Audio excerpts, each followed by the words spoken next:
Welcome everybody to another episode of Grind My Gears. I'm Ashton Dari, and I'm here today with crew Joey de Los Reyes. But Oh, you got the name right. yeah, I got it right, huh?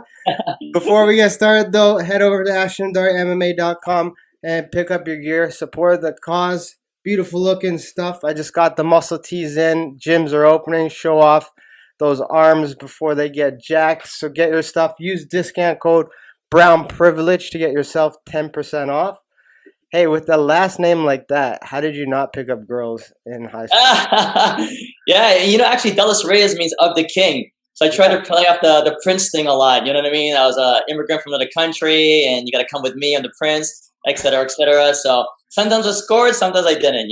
Wow, Pretty cool. it's better than my last name. My last name is foreign as hell. People just think I'm fresh out of India. But last time I saw you, you just had that surgery with your arm. Yeah, I had reattached my shoulder. I torn the labrum. I had a labral tear and everything, so I just reattached it. So It's all good now. well, relatively. I hide it a lot when I'm grappling. I'll tell you that right now. Yeah, And it's funny because like when it comes to like training and stuff like that, your weakness will always be exposed, man. So yeah. I would do a good job of hiding it. I've had that. I did that surgery a long time ago, back when I was playing football, and like it was successful. The only thing I noticed is that this joint, like my right shoulder, is super tight now, Yes. which in for my jujitsu is a really good thing because I like the underhook on that side. Hmm. So if anybody wants to know my secrets, that's. But it's bad because if you get caught in a joint lock, Yes. there's no wiggle room there anymore. As opposed to my left shoulder, you can wrench on that is Yeah, good, yeah, yeah. but the right after the labrum, it's Yeah. none of that anymore.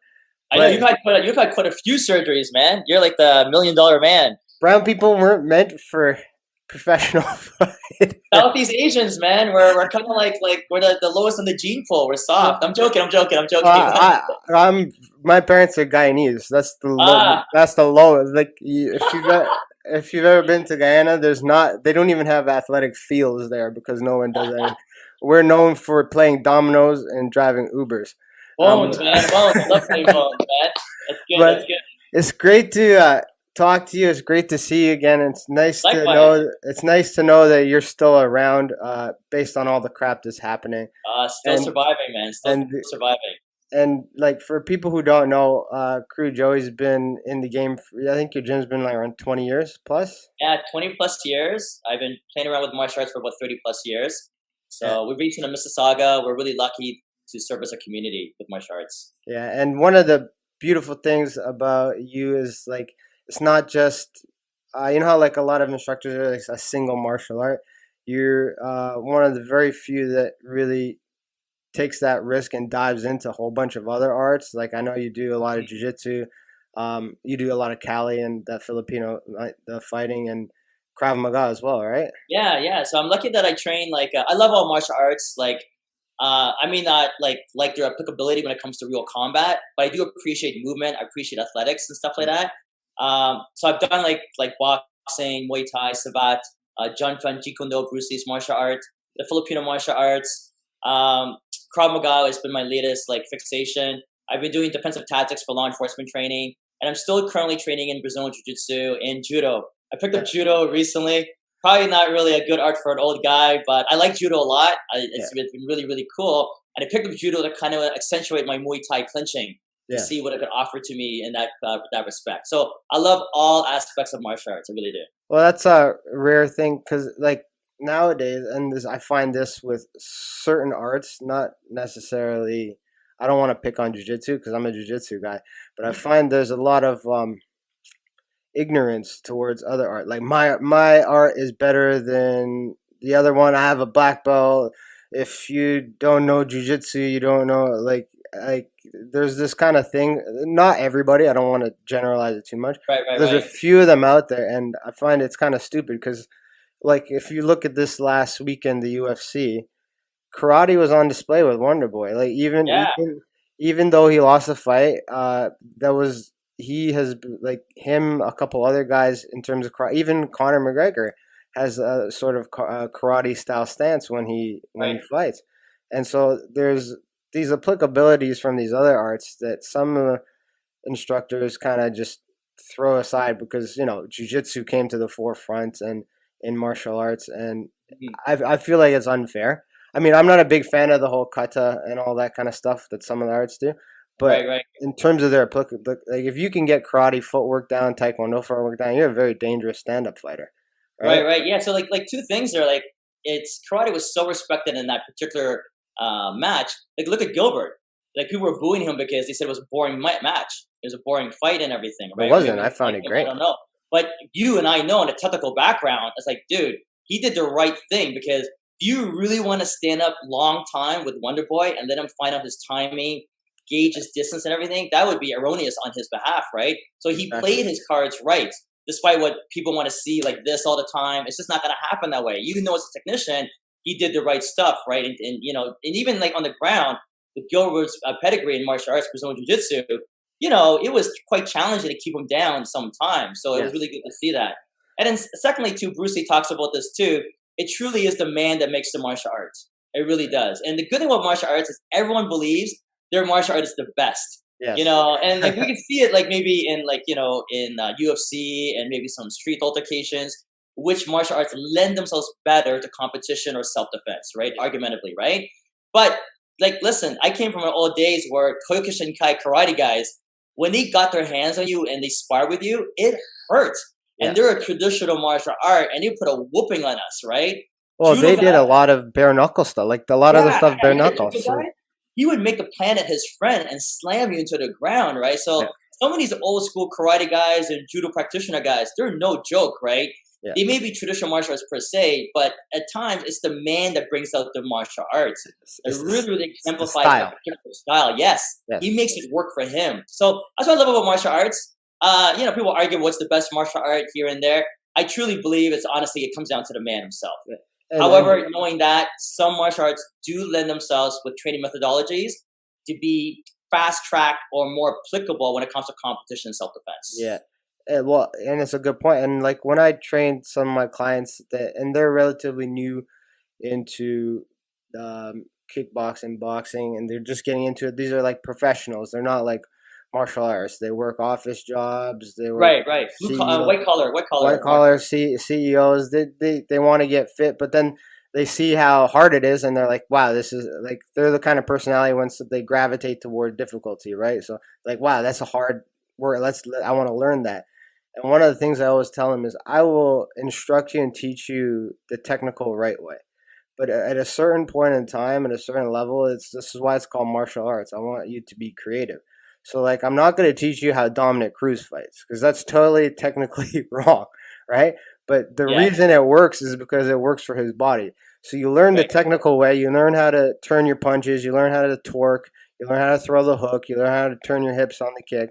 And then when you start getting comfortable and you maybe want to spar and stuff like that, then you can make it your own and make it your style. Like you might get hit in your face once Yeah, in a while, but it's your creation, right? I give you the technical ability, the technical instruction of how to throw the punch. But like if you look at a guy like Dominic, he's moving all over the place. It seems like he's not throwing a technical punch. It's a very technical punch, but it's just adapted to his style.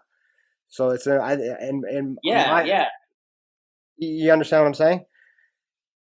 You Yeah, I teach it. totally get it. It's like I get some students that watch boxers. They'll watch a boxer and they go, he's not pivoting, he's not planted. I go, he's at that level where everything is on such a minuscule level. Yeah. You would have to really slow it down, see him pivot. You see his core contracting. Everything is working in unison, and he's put in that deep work, Yeah. like you and I are discussing. It's that deep work you put in so many reps and time, and you start to figure things out for yourself. Like, and Brazilian Jiu Jitsu is a great example of this. Like, Yeah. Absolutely. I was doing some Brazilian Jiu Jitsu this morning, some leg locks and stuff like that. And the way we got into the leg locks was like really convoluted. And I go, who the hell figures out this stuff? Who the hell has time for Yeah. this stuff? Like, it's not like someone's at home, they grab their wife and go, honey, I just had an epiphany of how to get into a leg lock. Stand here over me with your legs wide apart, and I'm gonna jump between your legs and stuff like that. I Yeah. think that's beautiful because like that's the deep work. And then like when a student gets into it and they get into that deep creativity, that deep dive, Yeah. Sometimes that student will do something that's wrong, and they teach us a new way of doing something. And I go, whoa, Exactly. wait a minute, that could actually work. That actually can work. Yeah. So in that case, the student can actually kind of like be the teacher because they actually do things wrong, so to speak. You know what I mean? Well, It's pretty it's cool wrong, but that it way. works for their body type, right? Yeah. And we record that as data. And go, we find another long, lanky guy that's a left-handed person, that's redhead, that does this. Yeah. We're gonna use that same technique for him. You know what I mean? Yeah. So it's pretty cool about that creativity. It's so pretty amazing about martial art. That's why I love what we do. But Yeah, man, I it's really wanted great. I wanted to ask you, with all this shit that's gone on over the last, what was it, 18 months? 16 months or something like that. Whatever that. Yeah. The shutdowns, all that stuff. Like, your club being such an established club in Ontario, in Canada, how did you guys do in terms of how did you manage the shutdowns? How did you manage to keep your doors open coming out of this now that we're going to be opening up soon and still be able to serve your students and that martial arts community during this difficult time? You know, it's a really good question because like we're really fortunate we've been around for such a long time. Yeah. But I was reminded recently, Warrior Fight Store put out a really good comment about this on Facebook. We've been around for 20 plus years. It could take one night to destroy us. In this Yeah. case, it took about almost 16 months to destroy us. So, in long and short, like we had depleted a lot of our funds because just to stay afloat to pay our rent because our Yeah. landlord wasn't helping us one bit. Yes. That's And our rent is in the five figures. So we were paying that on a monthly basis. you have a We huge didn't really facility, care. right? You have Yeah, exactly. And then it's a 13,000 square foot facility, still to pay our utilities, et cetera, et cetera. The government helped us later when all that money was gone. So when all that money was gone, and then meeting with MPPs, which we'll discuss later on, Yeah. and voicing our concerns, they actually started to help us. But it's like unlike what the public thinks, it was very very small. So Yeah. it was 60% of your rent before TMI, and he usually gave us a month later. They gave us the rent a month later. Yeah, that's what I've been hearing for some of my clients who also have businesses. Yeah, They would apply for it, but they would probably be on the hook for like 2 months rent, and then they would get a big chunk correct. one time. Correct. Right? So most schools I know would pay their rent on their line of credit or credit cards, personal credit cards, and hope that the government would give them that money. They would get that money, pay off their credit card line of credit. I guess the government never heard of interest, et cetera, et cetera. And then we would just suffer from that. We were lucky that we're able to also apply for loans. So loans did help us out, and then we have to pay that obviously back at the end Yeah. of 2022. So it's been a real struggle. Some members still paid us, Yeah. which was amazing, even though our place wasn't open. That's the good faith we have in our community. But our government doesn't understand. We have to give back that service. Yes. So we took their money. We didn't offer them anything. And now that our doors are opening, we actually have to give back that service. Yes. So we're not going to be making that money. We owe them. We banked their money, so to speak. Yeah. We were lucky that we pivoted. We were one of the first clubs to pivot to online training, to online teaching. Yeah. But it's not for everyone. Not a No. lot of people like it. People want to come inside and be around people. Part of their mental health and mental well-being is being able to converse with someone and be Yes. around someone. You're a great coach, Ashton. Yeah. You understand this as a coach. There's a time when a person comes to you for technical skills and maybe building confidence or whatever, and they begin to be your friends. When Yeah. you start now talking about their personal issues, they become part of your family. Well, And you're all my clients are my friends. yeah, Everyone I work with are my friend, and I mean I don't do any coaching coursing yet, but when I do, it's in the future. mhm, One of the first things I ask somebody when I see them is, how are you doing today? I ask them how work is going. Um, I almost know everything that's going on in all of their lives. And like our training session, to me, sometimes I train people and I finish and I'm like, shit, did we even train? Because the conversation was so good between sets, in between reps, or in between rounds. If we're doing, it was yeah, so good. It doesn't even seem like we were training, but we were training hard. They're dead, but I'm like, in my head, I'm like, Jesus, that was a right, pleasant hour of conversation with someone. I get to catch up on their life, and it, exactly. yeah, and And a lot of that's people like important. they don't understand that. A lot of people don't understand like it's not just going to the gym and looking sexy, having sexy abs and big arms and everything.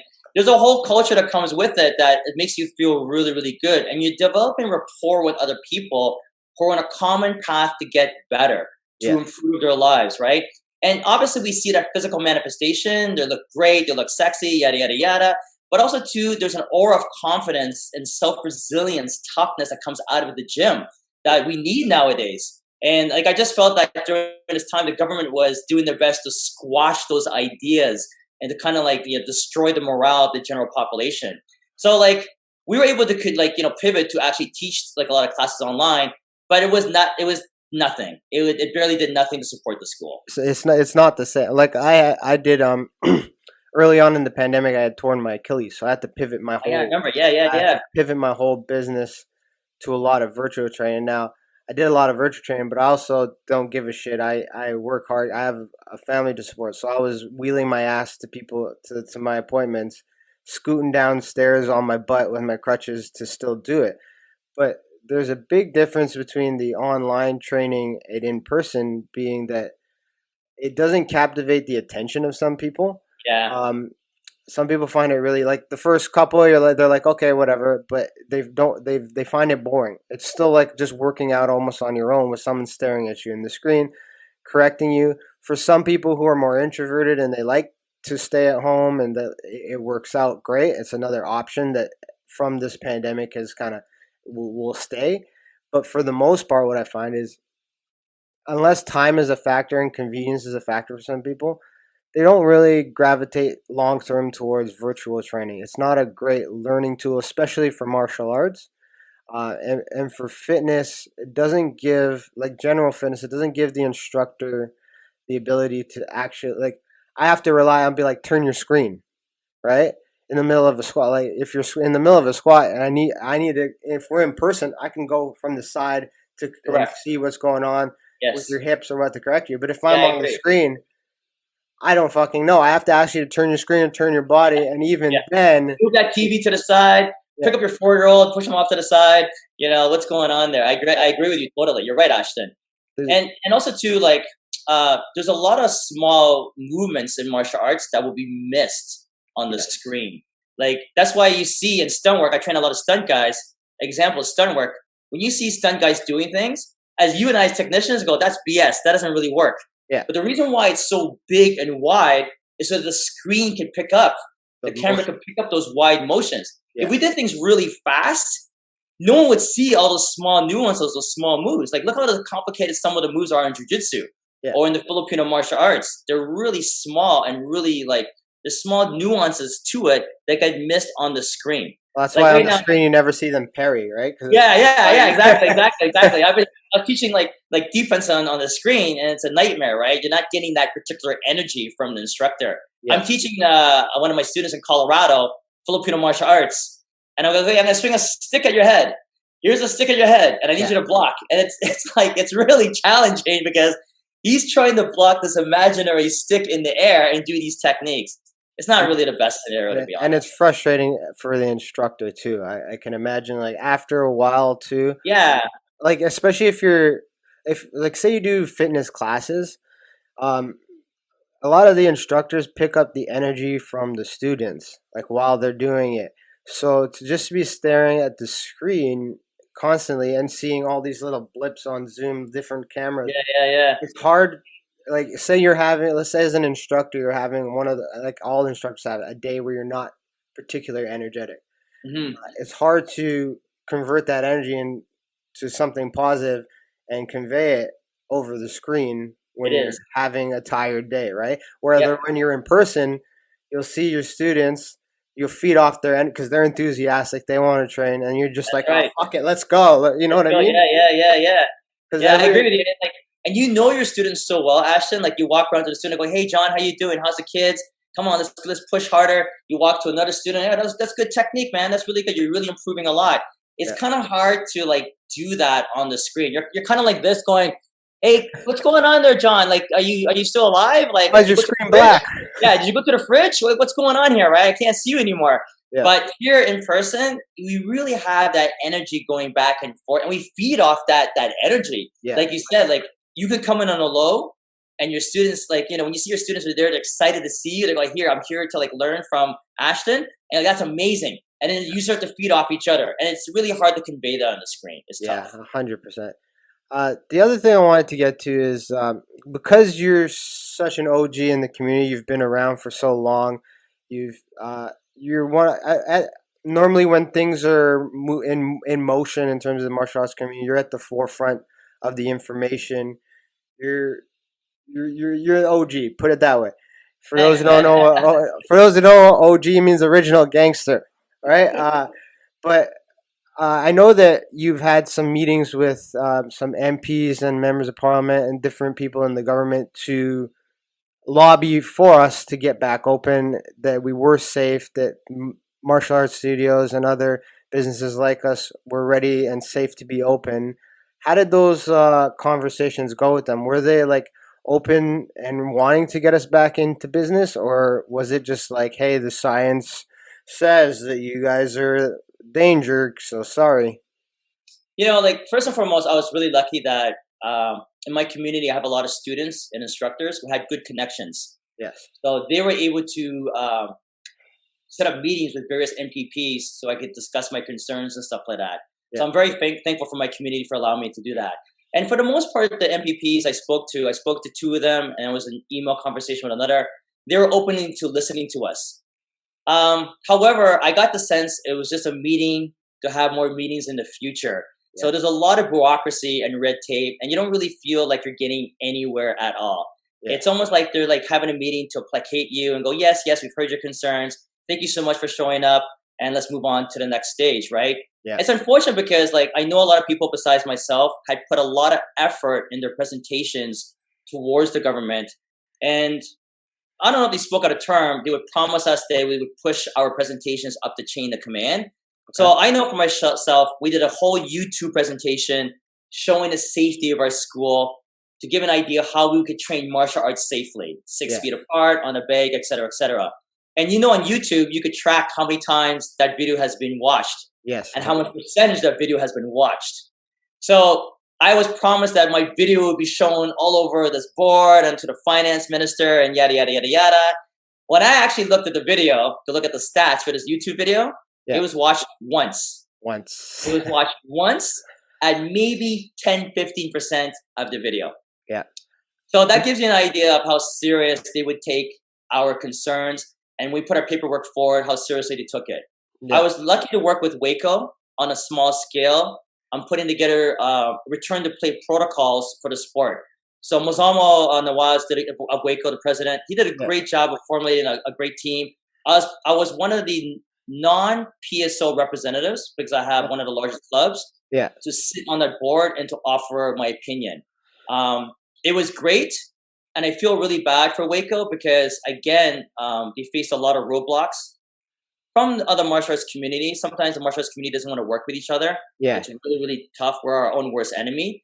But also, too, again, when they presented their ideas, the ministry seemed to be more interested in mainstream sports over combat sports. Yes. So they're more interested in hockey, basketball, high cash flowing sports. Well, it's interesting how they don't consider it, but then when you have special athletes like George St. Pierre, they want to jump all over it.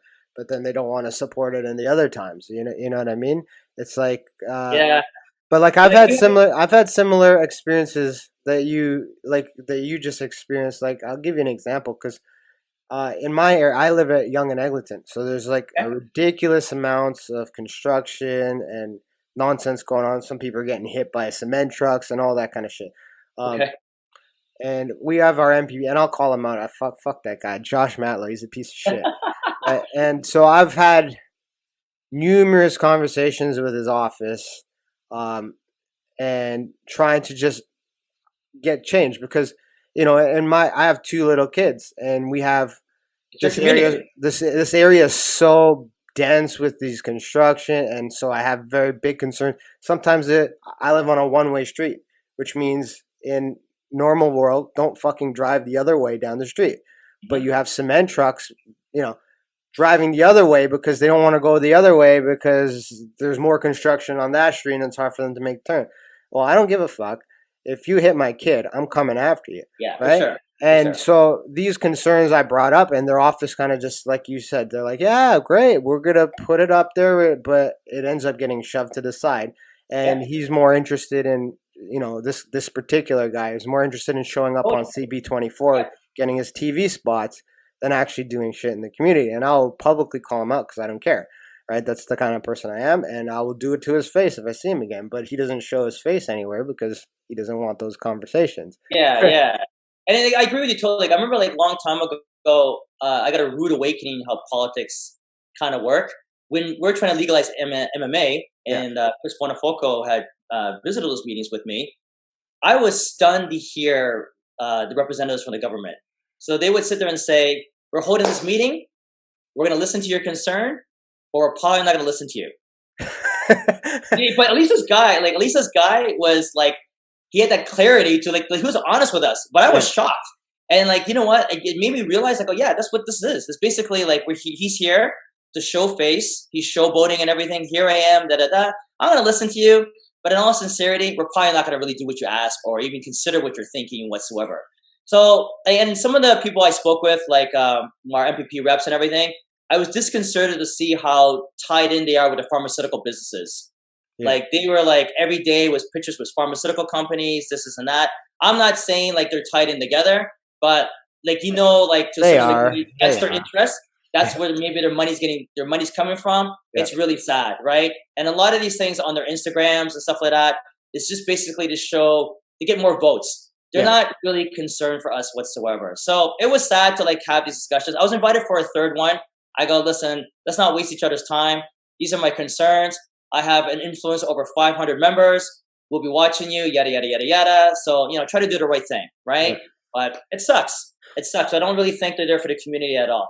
No, and I think maybe this is a good opportunity for people to realize that your vote does matter It going does. forward. Yeah. And I'm guilty of this too. I'll publicly admit it. Like when I was in my teens and early 20s, I didn't give a fuck. I was Yeah. just like, You know what I mean? well, whatever. Like my mom and dad, they vote liberal. I'll vote liberal because they vote, or I wouldn't even show up, right? And as I get a little older, I'm not even that old, but as I get older, I'm realizing, you know what? These people, especially as this pandemic unfolded, these people are making decisions for me and your family, Your and future, your kids. my future, Yeah. and I don't really trust this person now. Yeah. And maybe I actually voted for him, like Dougie Doug. Fuck it, I voted for him, and boy do I regret it. But the Mm. options are fucking limited, right? So like these people where you're voting for, they're making decisions for you, your family, how you eat, right? And Yeah. especially like here's what bugs me about this whole situation is they label things essential and non-essential, right? Well, motherfucker, that's how I eat, so it's essential. Yeah. It's essential to me. Yeah. Just because your fat ass, and I'm calling Doug for it, your fat ass Yeah. doesn't Sure, go I to the agree with gym. you, man. You've never been in a gym in your life, so you don't understand the the rewards and the amount of work and effort and things that go into it to make people and communities healthy. Just because you don't understand it doesn't make it not essential.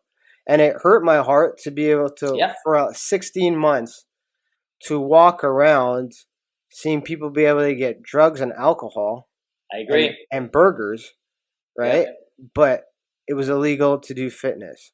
And even like last night, we were sparring technically illegally, right? And we said, "Hey guys, this next week this won't be illegal. We can spar in we can It's spar in ridiculous. public." It's totally ridiculous. We're like we're the new mafia. We're the new crime lords now. We're all Yeah. hiding now. Everyone is hiding doing their thing now, right? It sucks. It's totally crap. Well, this is like a random question. Do you think that going forward it would drive a lot of fitness businesses, like so to speak, underground? Like, do you think a lot of people will be training privately as opposed to in a gym going forward? No, I think like for sure. Like I think just backtracking when I talked to the MPPs a bit, I said you guys did a great job with demonizing and destroying our industry. Yeah.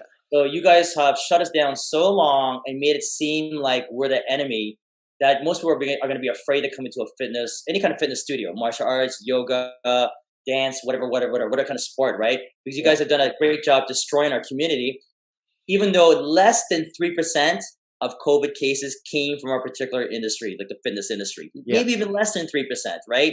Probably less, I would say. Yeah, probably less, right? And so you guys did a good job of doing that, destroying us, yada, yada, yada. So I think there's going to be a certain clientele, for whatever reason, are afraid to step into a martial arts academy, whatever. Yeah. I do think, though, there's going to be a new breed of people who are going to say, fuck it, I can't wait to get back into fitness and martial arts, whatever. Yeah. I think you're going to see the changes where I've seen this a lot now. Most club owners now are a little bit savvy now. And now they're going to get prepared now to prepare for other revenue streams, prepare for their future, are going to leave the country, et cetera, et cetera. So in one retrospect, it's good because it kind of like slaps some business owners to go, hey, you know what? You need to start taking care of yourself. Yeah. Because sometimes martial arts club owners, fitness owners, they don't realize that to a certain degree, like a fighter's lifestyle, this could be a limited time span on your body. Yeah. You need to start thinking about other revenue streams. You need to start thinking about this as an actual business. Yes. So I think that's the good thing that came out of this. It's like, okay, wow, I don't want to retire and eat dog food like some guys are in the States. Yeah. I need to really get my act together and think about other ways to make my school profitable if this stuff happens to me again. Yes. And it probably will happen to us again. You know, we accepted it as Canadians. Hate to say this, guys, sorry. We're a little bit weak. You vote and you settle for the government you want. I'm sorry to say that. I was born in Canada, so I could actually say that. Yeah. But you actually kind of like accepted it, guys. You really, really did. Weak is a kind word. We're pussies. Yeah, we're pussies. We just took it. We just took it, right? So for people complaining out there, look in the mirror because your actions every day support a particular government system. And I know that's a really harsh statement to say, but it's really, really true. I'm not saying you should have to like throw Molotov cocktails at the bylaw office and stuff like that. Yeah. But like I'm trying to say, like, if you just accept it and cow down because the government told you and you're not willing to think for yourself, there's a real problem there. And it's disconcerting to see the masses thinking like that. It really, really is. So going back, so I'm going off on a tangent. No I think, honestly, we're going to get different people come into the club, and they're going to be the kind of people that we want, to be totally honest with you. Yeah. And then secondly, too, as a business owner, you got to start thinking now, what are different ways I can make income? Yeah. Well, that Bill's, like, you pretty much covered what I was going to ask anyway, but I wanted to kind of build on that. Do you think that, like, you know, we're going into this stage 3, we're going to open, and in my opinion, I don't think it's over yet. I think we're still at risk for further shutdowns and stuff. But do you see, I know that you're in contact with a lot of other gym owners.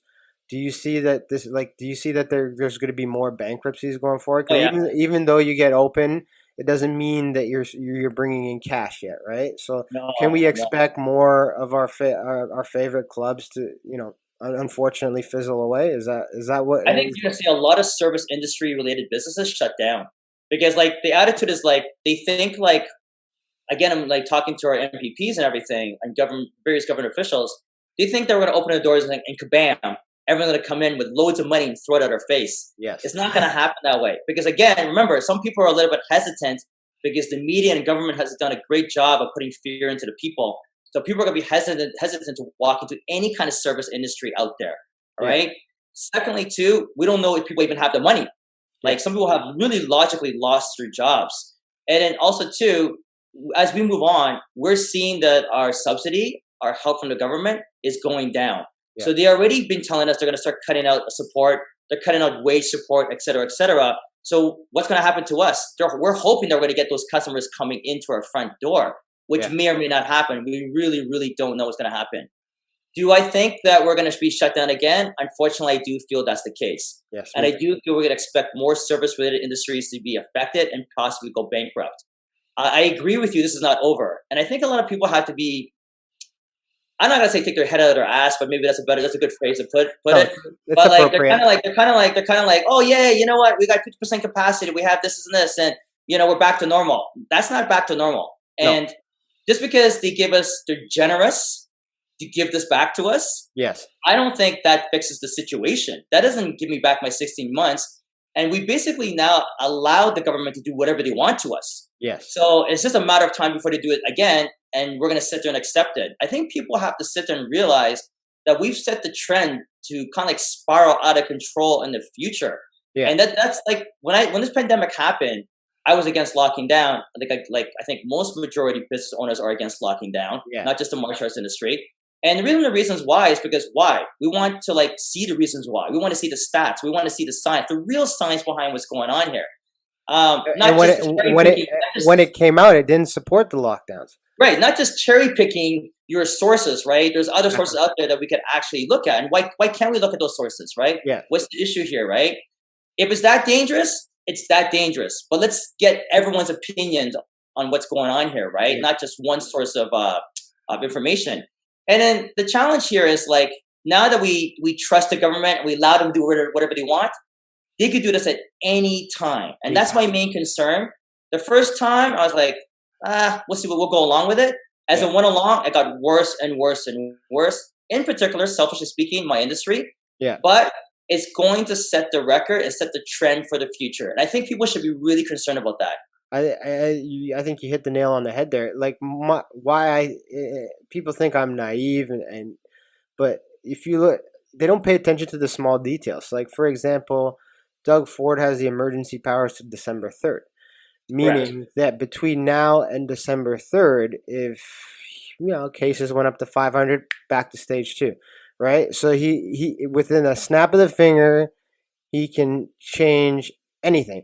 And I thought it was interesting. The other day I was doing some pads with my head coach, Coach RG, and I was asking him about, are you going to open when this comes to say? He said, depends on the capacity. I'm like, well, what if you run like an indoor and an outdoor class? He's like, I'm not doing the outdoor shit. I'm like, why not, coach? He's like, why would I go outside when I pay rent inside? That's true. I pay rent for a building and a roof. And you're telling me that I can't use the building and the roof, so I gotta go outside. He's like, and his Jamaican accent, like, and he's right. Like, until people wake up and realize you're paying rent for an indoor facility, but the government is telling you you can only use outside. Outside's free anyway, so why the fuck am I paying rent? Does it make sense? Exactly. The logic. I think there's a big disconnect between people's logical thinking and what's really going on, because they're obsessed with the media. They're turning on media. It's filling their head, and critical thinking in this last year has really took a decline for lack of. And people like chastise critical thinking too, because like critical thinking, like people forget about the whole idea of arguing and critical thinking. Yeah, having an argument or discussion of critical thinking is not really trying to make someone else agree with you. That's not the case. It's just presenting the ideas entirely so everyone can see exactly, being transparent as to what's going on. And you're not really trying to convince someone else. That's not really necessarily what you're trying to do. You're just trying to make decisions for yourself with all the information that is presented to you transparently. Yeah. And that's the biggest issue there that people just understand, right? I think like another concern too that some people don't realize is that social media has a big play on this. Yeah. And some people have forgotten, like, the stuff they say to people on social media, they would never say in the room with that person. 100%. And I'm not saying like we're going to punch the guy in the face. No. But if you saw how this person was actually being affected by the possible loss of business, he can't feed his children, he can't feed his family, his passion, his role is going down the toilet, you would probably have a little bit more empathy and sympathy despite what you put on the computer going, oh, you know what? You should toe the line and trust the government, da-da-da-da-da. Well, you know what? You should have a conversation with that person face to face in the same room. Yeah. And it's totally different. For example, people are saying that, oh, restaurants have curbside. They could survive. They have curbside, they'd be all right. Curbside's bullshit. Okay. Has anyone actually spoken to a restaurant owner? Yeah. I have. Some of my clients actually own restaurants. I went to do my part. I'm not a rich guy to buy food for them. I don't ask them, honestly, how much does curbside actually contribute to your bottom line? Less than 10%. Yes. Less than 10%. So when people say these off the cuff these comments, I go, where are you getting that knowledge from? Yeah. There's outside information, inside track. It's like you as a fighter. Yeah. Someone goes, oh, I could do what Ashton does. He's not that tough. Yeah. Okay. Why don't you come on my side of the fence and try to do what I actually do? Well, instead of being an armchair warrior and talking about it, right? So using critical thinking, if And this is what I did when, like, if you look at a restaurant, say you serve fucking nachos all the time, like one of your big. I'm trying to tell you right now, delivery nachos are shit. Yeah, yeah, By the soggy. time, so Yeah, no one's fucking ordering that from you, right? yeah, Or like take a bigger chain like the Keg. Like the steak still probably tastes good, but I want that steak on my plate, fresh off the grill. I want to see it wiggling right off. yeah. I don't want it 30 minutes later. It's not the The same sizzle, food. the sizzle is what sells the steak, Yes, not the steak. When you hear that sizzle, when you could smell it coming from the kitchen, that's what's selling it, not exactly. really the steak in front. And people forget that kind of stuff, right? If you go to a restaurant, look at the experience. You sit down, you eat, and then maybe you go, I want a beer. I don't have a coffee. I don't have a dessert. You won't have that during takeout. No, That's not the same mentality. no, it's So not. restaurants lost a lot of money. I really really feel for them a lot. Yes. And I think like also too there's I'm not gonna say privilege, but whatever. There's some people who unless it directly affects you, you don't know. No. Honestly, you don't know. So I there's some see. people on high It's in horses. my family too. Like I've had these Yeah, conversations where I'm not gonna expose in my family who the fuck it is, but they don't have anything through this whole situation that's affected them other than the fact that they had to stay home more. right. Right? Their money was fine, their life was fine. They just had to stay home more, and they were using Zoom. And like for example, me and my wife, I did really well in this time, not because um, well, because I'm a grinder, right? I refuse to stop. I put myself Right. in harm's way. I don't give a shit. Yeah. My wife's industry, she's a hairstylist, got absolutely smashed. Yeah. She was on mat leave. She couldn't go back to work. There's nothing to go back to right now. Yeah. Even now that they're reopened, there's nothing to go back to. So, and if I didn't do so well, and if I wasn't so driven and determined, and going to people's houses after 2 days after Starve. surgery and doing what I did, we would have Yeah. been in a shit Starve. position. We would have been Mhm. starving. I have two young kids.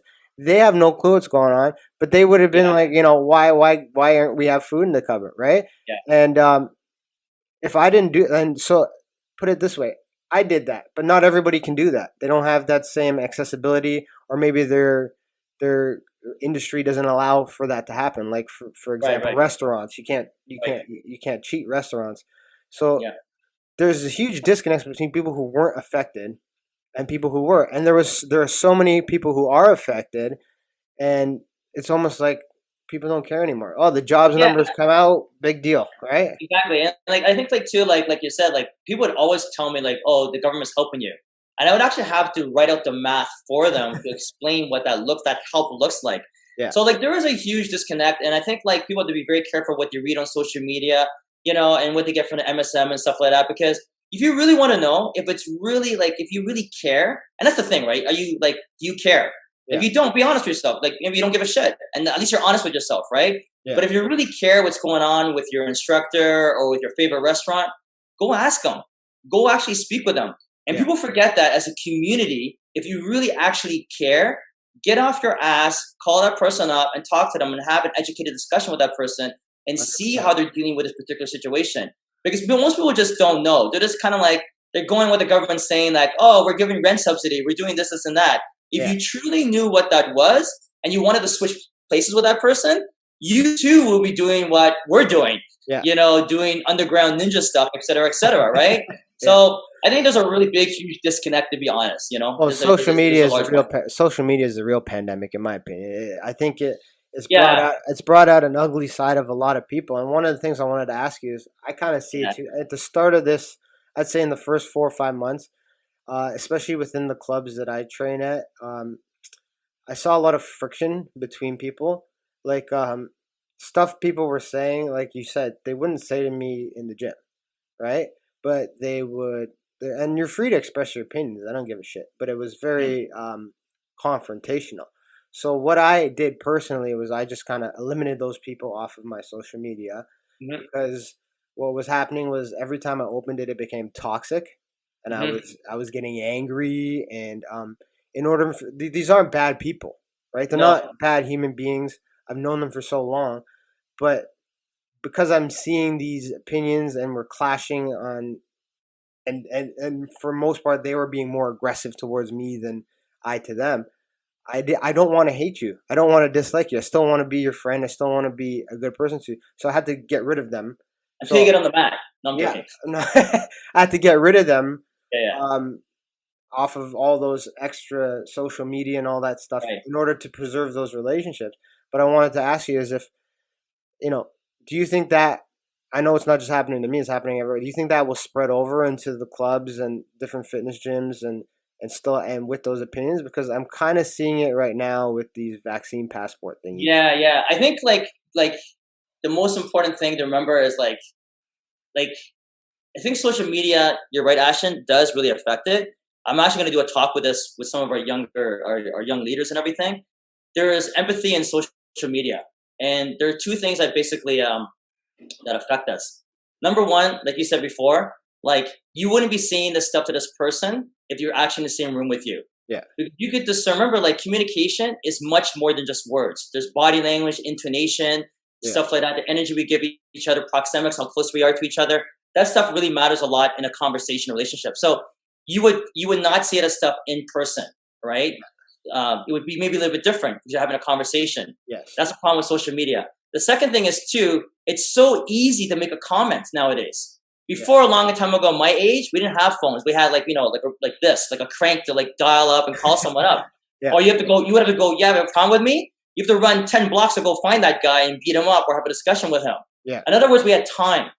We had time to go, let me think about this. Ashton said this thing about me. Well, did he really mean that? Before I call him up, let me think about what he said. Ashton's not really that kind of guy. Yeah. Really? He's my good friend. I'm going to walk over here there. As I'm walking over there, I'm thinking about it, yada, yada, yada. Because it's so accessible to jump on your phone, it's like, oh, I have this opinion, da, da, da, da, da, da. Yeah. And you don't really think how that's going to affect the relationship between the two of you. Yeah. So I think like number one, there's like lack of empathy because we don't have the interaction face to face. And secondly, too, it's accessible and quick to make these off the cuff remarks without recognizing the repercussions or the effects it's going to have on that person. Now, what I'm trying to get to now is we forget we're not on our phone, and then when they're going to run into that person, and we bring this stuff into interpersonal communication. Yes. You know as well as I know, Ashton, that unfortunately, it's something we strive to do with our children. There is a lack of communication skills in our youth and younger people because they're always on their phones. Yes. And it's depressing to see that amongst grown men. Grown men are doing that now. Where they think like this is the way to communicate, and heaven forbid if they run face to face with that person, they're like, I don't know how to talk to this person anymore. Yeah, like am I gonna get punched in the face? So people have to remember that sooner or later we're gonna run into each other, and we're gonna have communication skills. Yes. People are too much on their phones, and they actually forget the skill of discussing things. Also, to recognizing like just be kind. Like honestly, people are allowed to have different opinions than you. Yeah. Who gives a shit who's right or wrong? Yeah. He's still your friend. He's still a good person. Well, the old phrase, agree to disagree. You know, yeah. You don't like. Well, to build on what you just said is one thing I have to build on that is like also too when you're communicating via social media or text. I get into this argument with my wife all the time because she'll send me a message and it's safer. I'll send her a message back, and then I get home and she's like, "You were so rude on the phone." And I'm like, no, I wasn't rude. I was just quick. I had a second, and I just it's you can't convey tone over text or in tone is not there. So sometimes people get offended by a period. You put a period, full stop. Well, no, I was just doing proper sentence grammar. But there, like a period, full stop sometimes means like you're being aggressive. I'm like, no. Just fucking doing doesn't press the period. That's what they taught me when I was in elementary school. You put a period at the end of the sentence, but apparently that just shows aggression.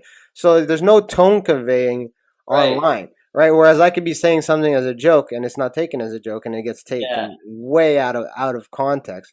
And I feel like that's carrying over too.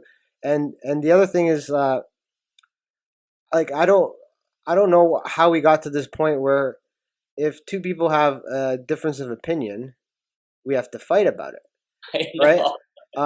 Whereas I'm of the belief, like, I don't care if you like I'll use politics as an example. If you're on the right or on the left, the whole point of being in a democratic free society is you talk about it.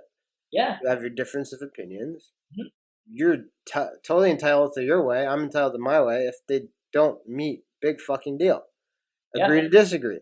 You're still a Exactly. good dude. You're still a great person. You're still Yeah. a nice lady. I don't care. Let's still be friends. And that's a lot of Exactly. the people I work with. They have different views than me. But I'm not going to go and try to push my views on them. I have my views. You have your views. You have Exactly. different issues. Exactly. Let's talk about it. If we don't agree, big fucking deal. On your way. Yeah, and you know what? I think people forget that. Like when we just have discussions, we're not here to really convince the other person. We're both actually learning. Yeah. Like, okay, what's your argument? What's your points and everything? What's your discussion points? These are my discussion points. Ah, that's pretty good. I don't have to think about it. I don't necessarily agree with it right now. I'm gonna marinate on that idea. Maybe in the future I agree or disagree. But at Yeah. the end of the day, I don't really care because I still need to like work and put food on my kids' table. I got bigger issues Yeah, exactly. than discussions sometimes, right? So I think some people like they get like maybe that's their whole life. Maybe they got nothing better to do. I think another thing too is like especially during this time, this got really exacerbated for a lot of people, is their self talk. Yeah. And this has really been like a mental health issue before COVID, right? We all have to be conscious of our self talk, right? And we all have this issue to certain or less degrees, right? Yeah. Oh my God, this guy sent me this. Does he hate me? Does he da da da da da da da? Yeah. And then right away, the self talk starts to spiral to negativity. Why can't it be the opposite? He sent me this. Maybe he's busy. Maybe it's a joke. I'm gonna talk with him, laugh about it, and we'll have a good guffaw about it, right? People have a tendency to take something and literally blow it out of context because their self-talk is just spiraling out of control. Pushing their own narrative for like. Yeah, yeah, and it could just be like it's just like saying like the world's against me, the whole universe is against me. That may be possible, but it's also possible the world is working for you. The universe is actually moving things in a way. It may not look good for you right now, but it's gonna be better for you in the future. So people have to really be careful about their dialogue, how they're actually getting rampant with these crazy ideas and they're manifesting these scenarios in their head. It's not even that. It's just a simple text. It's a simple comment. It may be a person expressing their ideas. They're having a shit day. He's on Facebook and he's got no filter. He's saying some stuff. Yeah. I don't care. That's his opinion. Yeah. You know what I mean? He's having a bad day. I don't know what's going on with him. Yeah. It's like also too, like, sorry to go on. Like if someone cuts you off on the road, it's easy to go, what the hell? This guy's trying to kill me. He's trying to kill me. He knows me personally. He hates all Filipinos and it's against Filipinos. He's out to destroy all Filipinos on the road. Yeah. Or it could just be like, this guy just got a message from the school teacher. His daughter is sick and he's got to get to the school. Yeah. And you don't know those situations. I don't know. Yeah. Exactly. And I don't care. I don't care. As long as you're healthy and living and breathing. It's all right. I don't know what he's doing. I don't know what the reason is. It could be maybe he wants to kill all Southeast Asians, or maybe he's actually going to go look after his daughter. It's a real emergency. Yeah. At the end of the day, the self-dialogue has to stop and go, I'm just going to continue driving my vehicle and get to where I can get to safely. Well, so that's what I think people have a problem with the social media stuff. They take it too personally. Well, it's almost like the classic martial arts teachings. Like when I started training, it was like when you walk through the door, leave everything at the fucking door. Because I can't tell. I'm sure this has happened in your club a million times where you've had a student come in, and normally on a regular day they're a model student.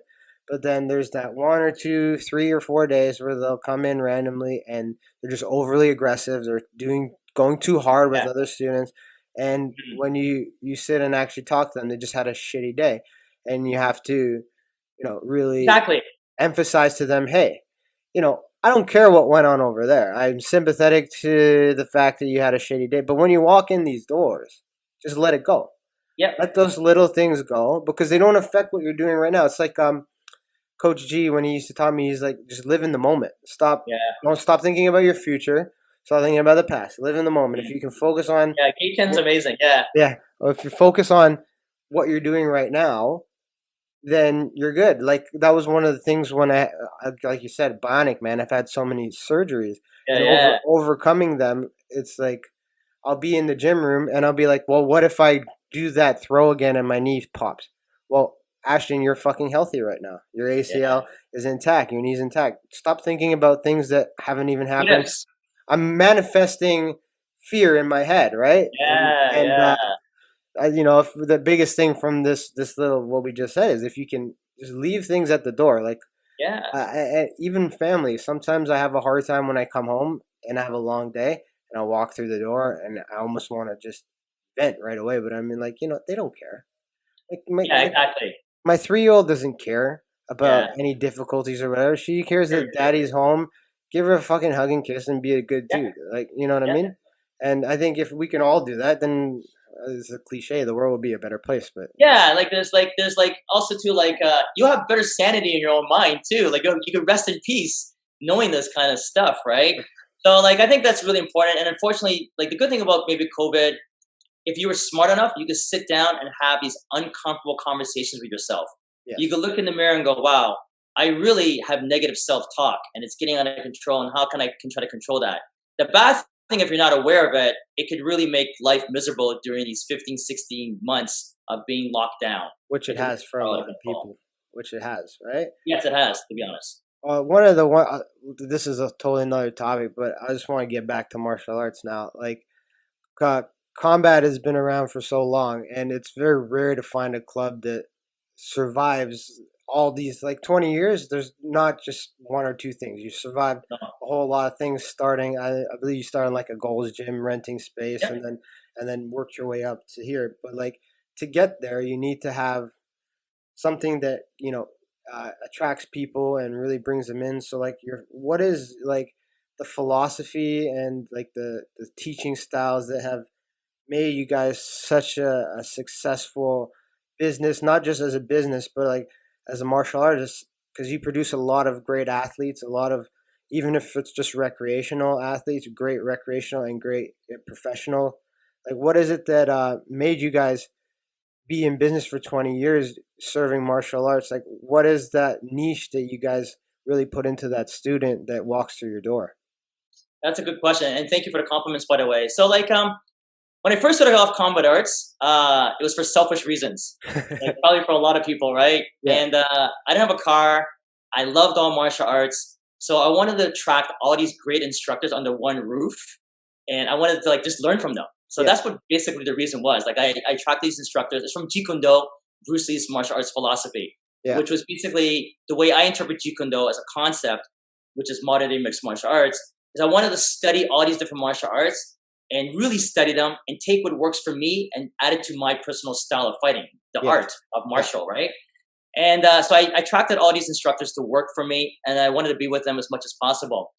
And at the time, right, I noticed that a lot of martial arts schools, they had sucky business sense. They're crap when it came to business.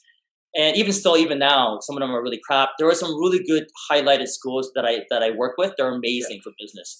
And the reason being is because like I looked at them, I go, you know what? I don't want to learn from them. I looked at other industries.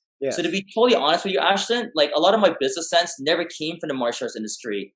At first, it came from watching other industries, fitness industries, restaurant industries, how they treated their customers, how they treated their clientele, Yeah. their processes, etc., which is really, really important. Martial arts had no processes. We just kind of like, give me money and I'm gonna go spend it on a new gi. It Yeah. just didn't work for the future of the business. So Yeah. I actually learned from other industries, to be totally honest with you. Yeah. All right. I never looked at the martial arts industry. So number one was I like to learn from different martial arts. I like to learn from different industries.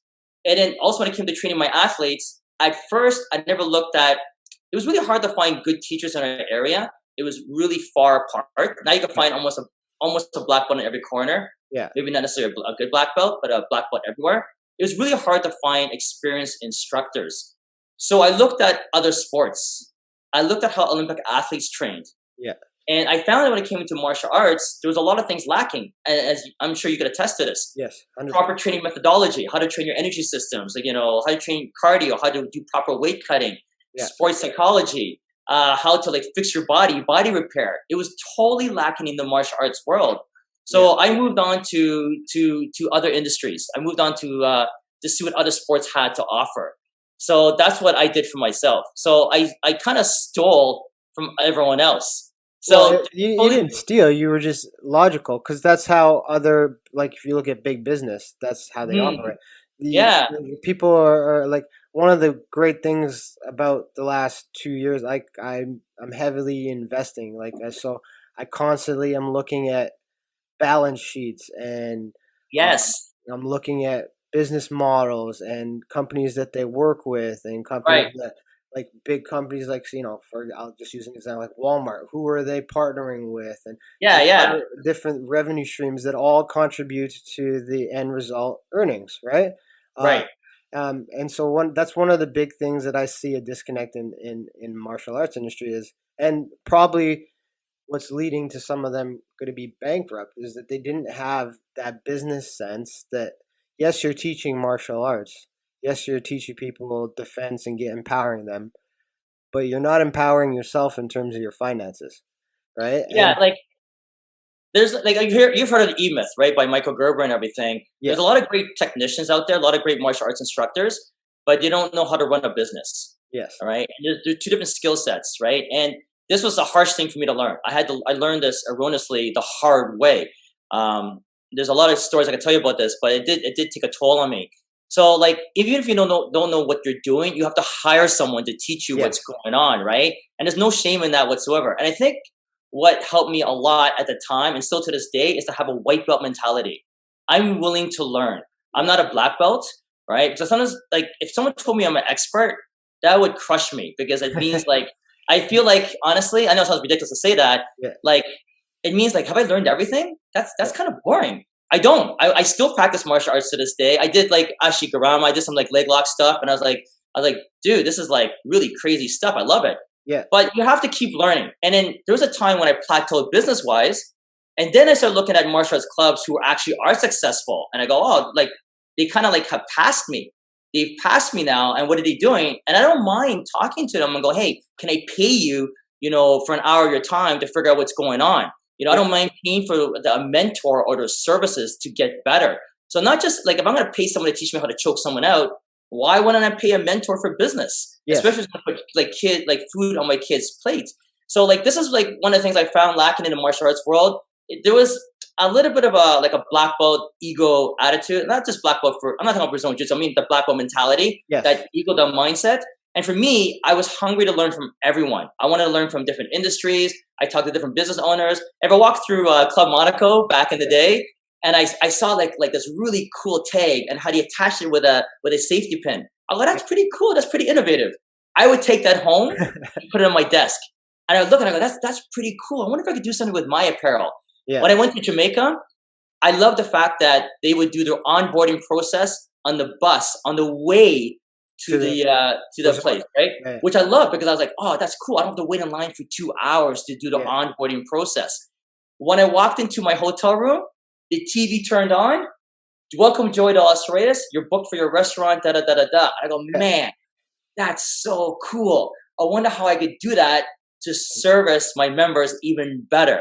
yes, Maybe yes, maybe no. But the good thing is to dream, and maybe the solution is gonna come to me later on.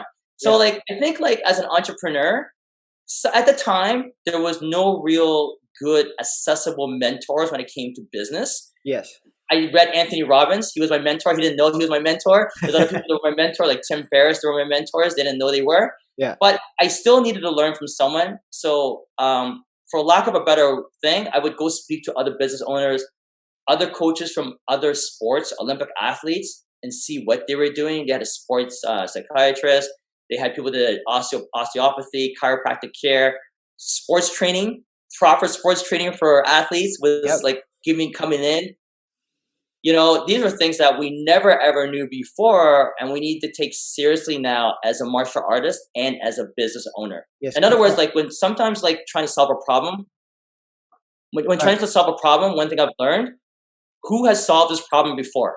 yeah, And sometimes it may be necessary to look outside of your personal community, your personal circle of influence, and look outside even your industry at someone else who has solved this problem before. And that's what I try to do. well, good. Well, that's amazing, and somebody who in the martial arts industry, we all know George St. Pierre. Yeah, If you read his book, he yeah, says I have. exactly the same thing that you said. Like, what people don't realize is he's a successful fighter. He made a lot of his money fighting and competing. But he's Hmm. also a really savvy entrepreneur and businessman, because as he retired, one of the things that he mentioned in his book, he realized he didn't know a lot of stuff. So he started to hire to his weaknesses. He's Yes, strong as a martial artist. He's strong as a practitioner and being able to do all those things, but he doesn't know shit. Some of the shit he doesn't know. He spent the last 20, 30 years of his life training, right? So he hasn't been in the business world. He hasn't, been drawing up contracts for sponsorships. So in his book he talks about, I have to hire to my weakness. And exactly. and when he says that, he doesn't mean like paying somebody on the hour and giving. He means like, hey, if I don't know anything about social media, why in the fuck would I guess and do waste hours on hours trying to guess on what works when I could just pay somebody some money and get their expertise and expedite that process and turn a zero profit into whatever profit faster instead of sitting here toiling away, stressing out about your stuff. Like, I think in the business world, there's a big thing. It's almost like an ego, right? Where you want to just do things yourself. You're an entrepreneur. You want to do things yourself. You want to Yeah, make your business successful. So when people write the book about you, it's like I did everything myself. yeah. Well, newsflash, fuckhead. That's not how it works, Yeah, right? and the social media supports that too. Social media really exacerbates that problem because, like, you see guys grinding 24/7. I had 3 hours sleep, and I slept with a coffee in my hand, and I did this all by myself. That's not reality, dude. You know what? Like, to get anywhere, you need a team. And like, for example, I have a special board of advisors. I have an SBA. My Yeah. SBA special board of advisors are guys who are better than me. They're my peers, Yes. and they own like a CrossFit gym, or they own a martial arts club, or they're not even in my industry at all. And sometimes I'll just call them up and I go, I have this problem. And I'll just discuss the problem with them. And they just listen to my complaints, listen to my problems. And maybe they could give me some solutions, maybe not. But the good thing is, like, I don't always ask people in my industry. I ask someone else who's looking in too, because sometimes Yes. those are my customers. Yeah. Those are my customers coming in and they're kind of like, hey, you know what? I'm going to be your customer. I would appreciate if you did this when I came in. I would Yes. appreciate if this was the process for me. And like, you notice, Ashton, because you're a professional trainer, we have sometimes as a club owner, we have black belt eyes. We Yeah. think that people, not you, but people come in and they want to be like me. Yeah. Yeah. They like, I'm training twice today, 3 times today. I'm training jujitsu this morning. I have a judo lesson I'm going to run into right now, and I got weights later on tonight. No, nobody wants to be me. No. Nobody wants to be like me, right? They want to like train 3 days a week, yada yada yada. But we make the mistake of thinking we want to be like you, and Yes. that's not the case. No one wants to get on the ground and have their face punched Face in and punched elbowed in. in. We like that. We think that's fun, right? But because we're whatever messed up in the head. Yeah. But the people that are going to help us get better in life, either financially and or as better people, Yeah. those are the kind of people that we're trying to attract to come into our club. Yes. And we forget that as club owners, right? Or as personal trainers or as business owners. Yeah. And one of the things I've learned to do was I would have my clients and I would program. I'd program so Mm, this for the next 6 weeks we're doing this workout, this workout, this workout, heavy. And what I realized over time was they didn't give a fuck. That yeah, person didn't give a shit about a program and being rigid on the training schedule. When they came to see me or I went to see them, they just wanted a good workout. They wanted a sweat. They wanted a good time, and and and that's what it was, right? So, and you have to learn that as a trainer, right? And yeah. And, and and you know too, like you're sometimes like you do a good job actually digging deep as to like how's your day going and stuff like that. And you know what? Like sometimes they'll come to you with the real reason why they came to you in the first place. So like they may come to you and they say like they want sexy abs or they want to know how to like learn martial arts. And the real challenge for them is like self confidence. You know yeah, what? There is an issue where they're trying to gain self confidence. And then now you can key in their training now to develop that particular character trait in them. yeah, That's really, really, really important. So like I totally agree with you. Like I think like some people they need to look outside of their black belt mentality and be willing to learn from someone else. Like we had a gentleman here who was going into the UFC. He was a really good black belt Brazilian Jiu-Jitsu guy, but he would never get in the ring to spar stand up. yeah, And he wouldn't get in the ring to spar stand up because he was put on such a high pedestal, such a high pedestal. Like everyone's like, "Oh, you're the man. You're gonna kill it in the UFC. You're amazing." Da da da da. And you know what? You're awesome. And they just yeah. pushed him up Push with the them up. pedestal and Yeah, everything. He did not want to get embarrassed in the ring. yeah, He did not want to look like a beginner. So he would get in the ring, and it wasn't anything serious. But sooner or later, when he would get touched up a little bit, he goes, okay. So now I'm gonna do takedowns now. And it's like, dude, that's not really the training session. The training session, you need to work your weakness. Yes. You need to work your stand up. But because we have this black man mentality and ego and stuff like that, you don't really want to work on those particular areas. And unfortunately, he didn't really like last long in the UFC. Yeah. Well, right? There's a ceiling to when you have that kind of mentality. Yeah. You know what I mean? So it does affect you. And one of the last things I want to ask you before I let you go is, given everything that's gone on politically and with the last 16 months, as a successful business owner in this country, has it kind of changed like the way you view like keeping your business open here and operating here? And do you see yourself like staying in Canada over a long time, given the kind of shift that we've had in this landscape? Like it's been a weird for somebody, especially like you. Like for me, my business has only been operational for a few years, but you're, like I said, you're an OG. You've been around and you've seen a lot of things. Like, given all the changes that have happened, do you see like yourself thriving in the future, and do you see yourself even staying here? Good question. So like, let's backtrack pre-COVID.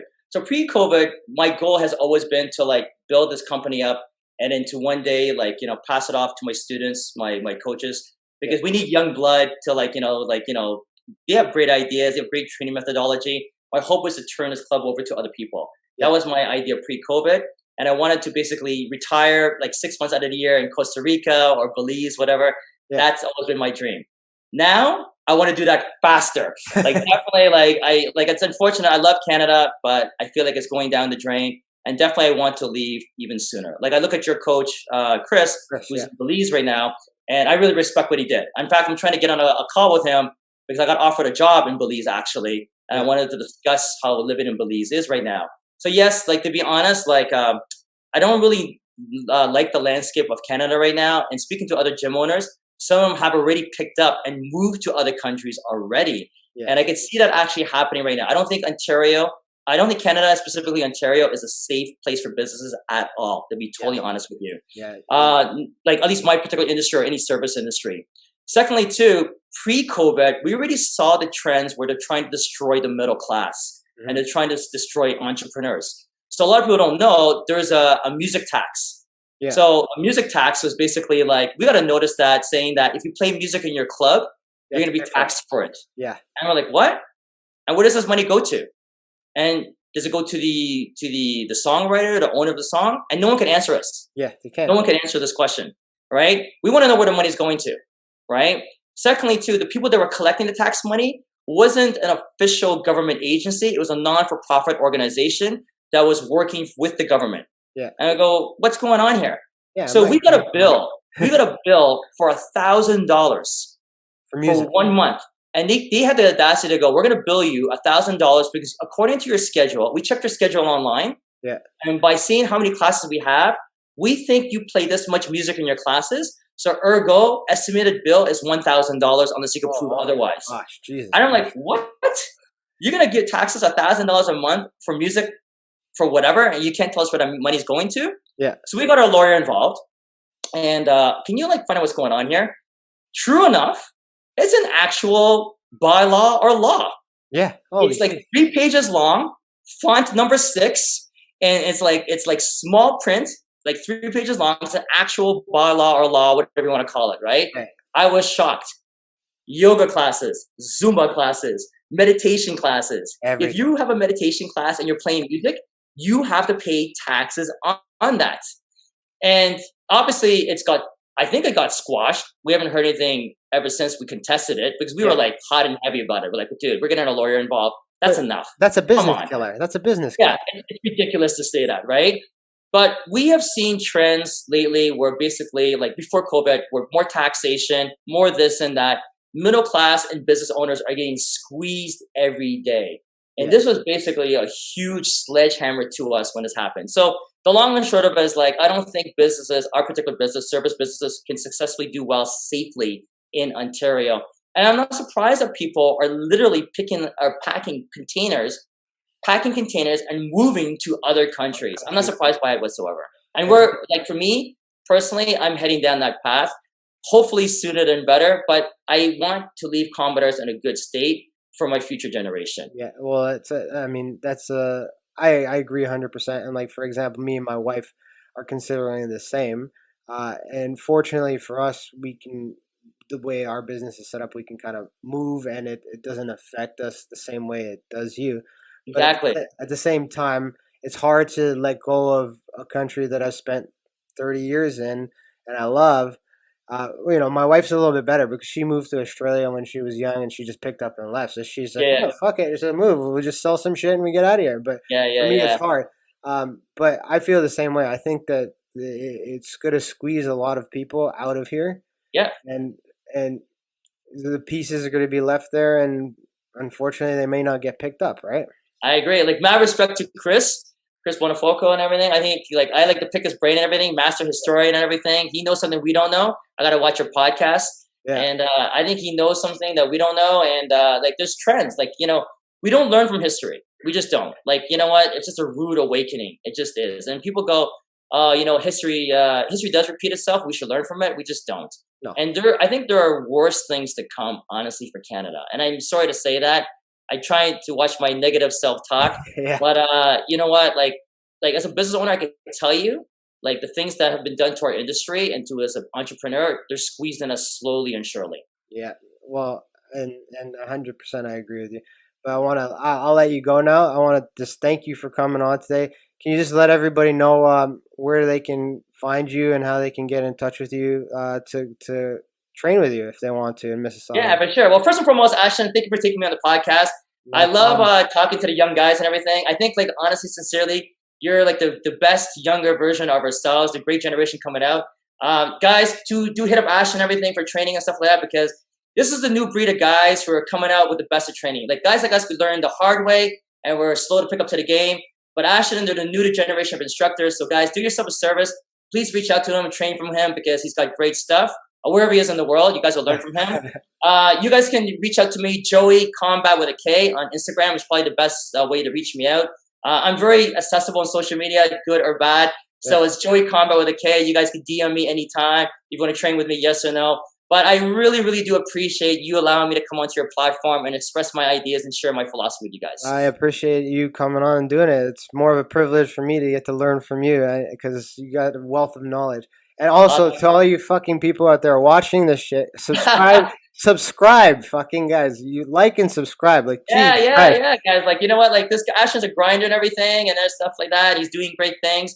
I think you guys are gonna really, really benefit from learning from him. I've been checking out his profile, and I kind of like lurking behind to see what he's doing and stuff. I'm a lurker and everything. I learn from Yeah, everyone.